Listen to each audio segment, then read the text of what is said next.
Welcome back. This is a Celtic State of Mind. I'm Paul John Dykes and I'm joined by Kevin McCluskey. It's half time. So far, so good, Kev.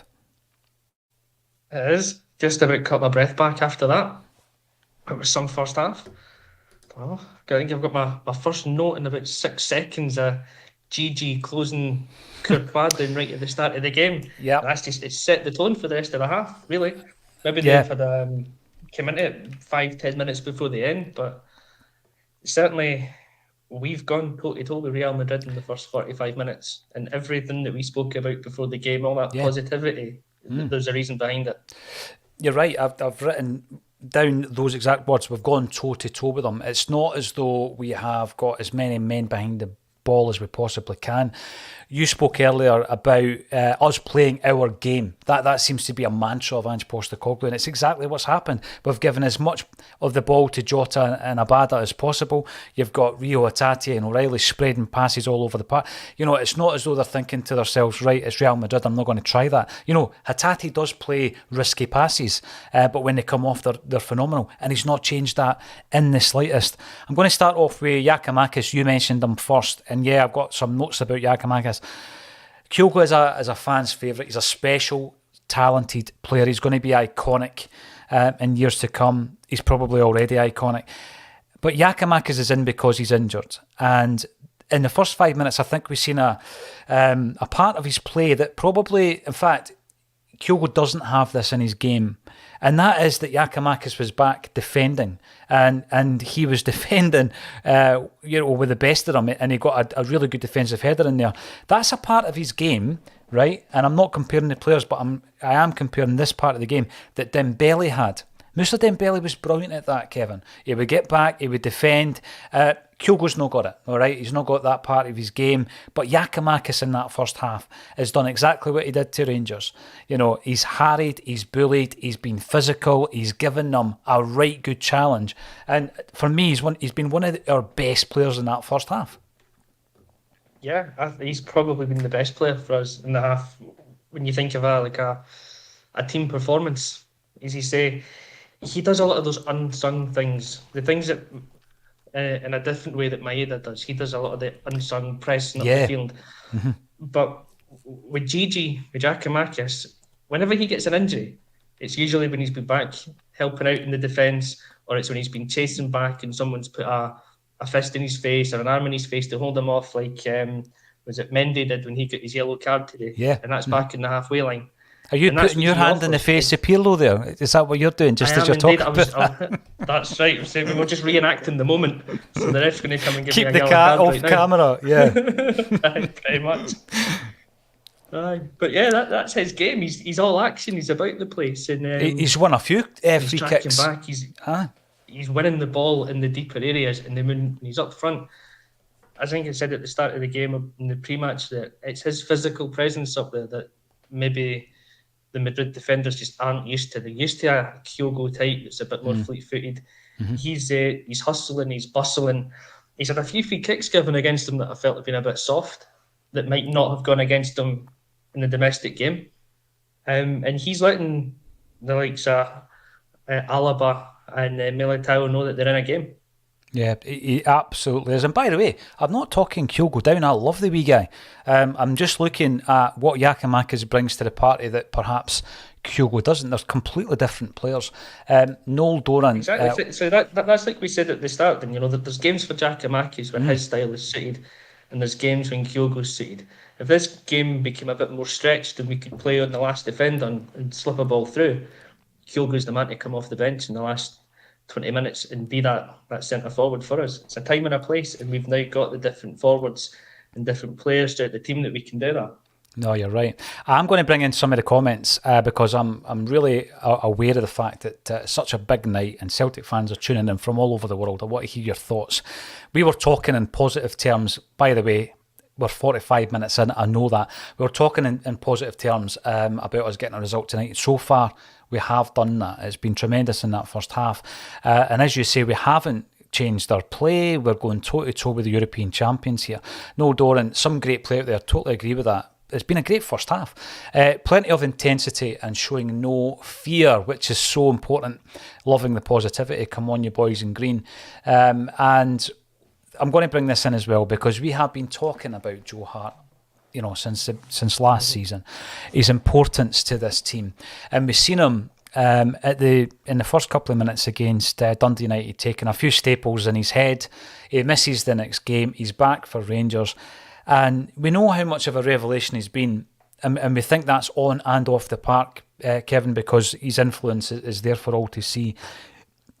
He made a save in that first half that is a game changer. It is as big a reason that we're coming out, at nothing each as any other that we're going to talk about, both at halftime and at full time. And at that moment in time, I'm not sure if Vinicius Junior beat the offside trap. It certainly wasn't called. And it's a one-on-one scenario. And how often have we got to this point in a European game and the ball's in the net and you think, oh no, and then it opens up and it can get... That is so important, that save by Joe Hart. It was outstanding, wasn't it? It is. You can't talk that save up enough. When that ball goes over the top, Vinicius Junior's running through, you're sitting there going, I've seen this movie before. This is where we dominate a big team for 40 minutes and then lose a goal right before half-time. Yeah. And Joe Hart's just come out, he smothered that one. And that's all his experience of those big games. He knew exactly how to handle that situation. Brilliant save. Aye. And I mean, at that point, we could have been 2-0 up because of the chances we've had, maybe even more. And then you're going in a goal down. It completely changes the mood. But we're still level when we're still very much alive and in this. And, huge save. You just can't underestimate that. And a good goalkeeper wins you league titles because he makes saves like that. And that's that could be the save that wins us the point today, for example. Yeah. No, which would be a great start to the campaign against a team like Real Madrid. No, without a doubt. Before the game, Kevin, you and I were talking about the result 10 years ago that still is fresh in the memory. And one of the biggest aspects of that victory was the fact that Foster was so commanding at the back. The great wall, the Gran Muralla. My Spanish isn't great, yeah. And you've seen today how important that is tonight, rather. But I do want to talk about our offensive play as well, Kevin, because as you quite rightly said, some of the best chances in that first half fell to Celtic jerseys, and Callum McGregor's strike, so well controlled. He's a player who, I think back even to the cup final in Rodgers' second season where he controls that ball so well. He's got a knack of being able to get the power in, but he does it in such a way where there isn't much backlift. It was one of those ones, and when it hit the inside of the post, you're just praying for it to nestle in the back of the net. Unfortunately, it wasn't to be, but it does show that we have really given them a go in that first half.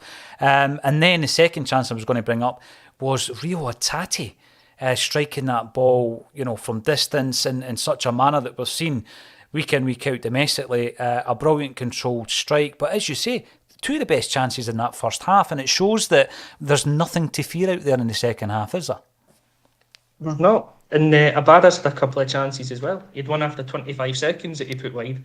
And then he's got another one, I think it was Jota, plays the crossfield past him about maybe 12, 13 minutes in, he's through and goal. Just had it straight to the keeper. But the two that you mentioned, McGregor's especially, I was up off my chair. I was convinced that was going in. Especially as you say, when it hits the post and you can just see the net rattling a little bit because of the force of the shot. But he's hit that one absolutely sweetly. It's a perfect connection. It's just unfortunate it didn't quite manage to go in. But that's the thing. We can sit here at half-time against Real Madrid and say that we've created 4 really good chances to score. And on another day, we would have taken at least one of them. Yeah, and you know what? There's nothing to say we can't go out and do the same in the second half because the intensity didn't really stop. Mm-hmm. Yeah. No, that's right. Everything that we've seen in that first half, the signs are that we will create chances. That's exactly what we've done. It's not as though we've come up against a team that steamrolled us for 45 and we're just trying to catch our breath at half-time.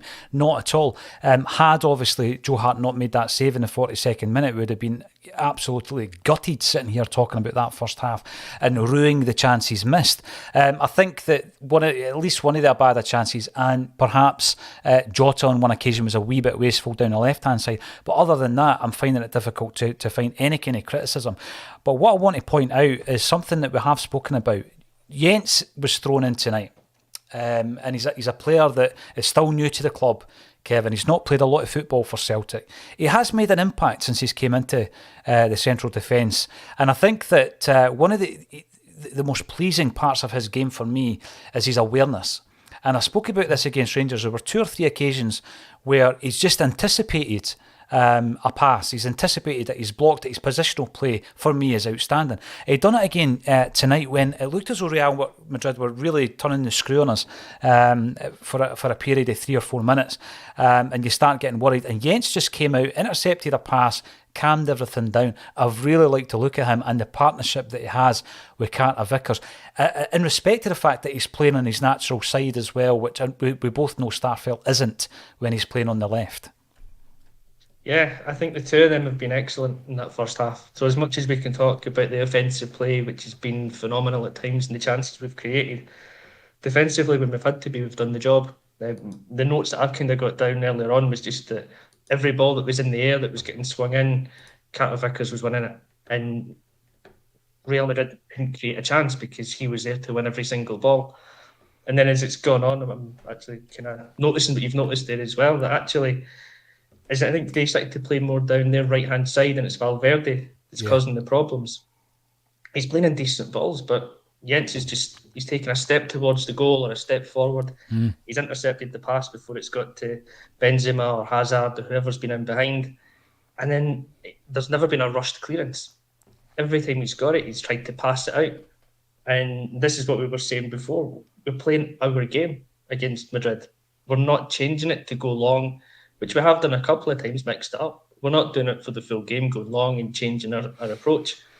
We're playing to our strengths in this match. And you can see that that's what's getting us the results that we've had so far. And those two at the back, well, that's where it begins, isn't it? It starts from the back and builds its way through. And they've kind of led from the example that way, and the rest of the teams just carried it on. No, looking at every area of the park there, I think Giakoumakis has led the line extremely well. Jota and Abada, like you were saying before the game, they've not changed the way that they're playing this game. They're still willing to run it at the defenders. The defence for me, I think Juranovic, when you looked at the lineup, you thought to yourself, he's in for a night. He's been up to the challenge. I thought first couple of minutes it took him a wee while to adapt and acclimatise. He's up for the challenge. I think Greg Taylor has done particularly well, and the 2 central defenders have been brilliant. Joe Hart obviously pulled off that save. Let's talk about the midfield for a minute then, Kevin. I think, McGregor could have scored that goal that put us ahead. He's been brilliant. I think O'Reilly, not just offensively, but some of his defensive play has been superb. But again, Hatate with the range of passing. And, he must be looking at a player like Modric and thinking, I'm going toe-to-toe with this guy. Hatate for me is a player that has accepted every single challenge that's been thrown at him since he's came to Celtic. He spoke about the challenges that he had last season. He's come back from pre-season looking lean, he's fitter, he's faster, and the intensity in which he plays is quite incredible. There isn't a spectator or an observer who's watched that first half all across European football who won't have been impressed with the performance of Rio Hatate. He was outstanding in that first half, Kev. He was. And the testament to that is he's up against the midfielder Luka Modric, Toni Kroos, and the young boy Tchouaméni, who are 3 of the top midfield players in European football. Toni Kroos is one of my favourite players. I love watching him play because he can just put the ball in a sixpence. Modric has been phenomenal for the last decade. But where have they been in the game? Really, the Celtic midfield has controlled the game so far, for the majority of it anyway. McGregor's just been his usual composed self in the ball. O'Reilly's a lot of energy, creative play going forward, willing to put his self in the line going back as well, which was always something I wondered if he had that in his game so much, because he doesn't need to do it in the Scottish game. And you say Hatate's just that ball of energy. He's just everywhere. He covers every blade of grass. He's winning the ball. He's playing the smart pass. He's looking for the pass back. He's mixing it up. It's short, it's long, it's cross field. And generally, he's looking for that killer pass. And there's been maybe 2 or 3 that he's played forward. There was one in particular for Jota that he tried that Militao's just kind of muscled him out of the way. Mm-hmm. If that's just slightly better, or Jota gets his run a bit better, he's in behind. If you've been hypercritical of Celtic in that first half, it's been that the final ball has just not been quite right. But everything else about the performance up to that has been spot on. And from a midfield of McGregor, O'Reilly, Hatate, to be the one that you're talking about over that Madrid one, I think just shows how well we've performed. Yeah, you're right. And by the way, can I just point out, to assemble that midfield cost Celtic £3 million or just underneath it. So there you go. We're sitting here at half-time. Joe Hart has pulled off a phenomenal save. Celtic have gone toe-to-toe with the European champions. Benzema, the goal scorer of 15 goals in the Champions League last season, is off the park. We enter the second half and we do it with a smile on our face and a bit of confidence, Kevin. Thanks everybody for getting involved. Enjoy the second half. Join us at full time. And thank you, Kevin McCluskey, for joining me on A Celtic State of Mind. Nice one. Cheers, Paul.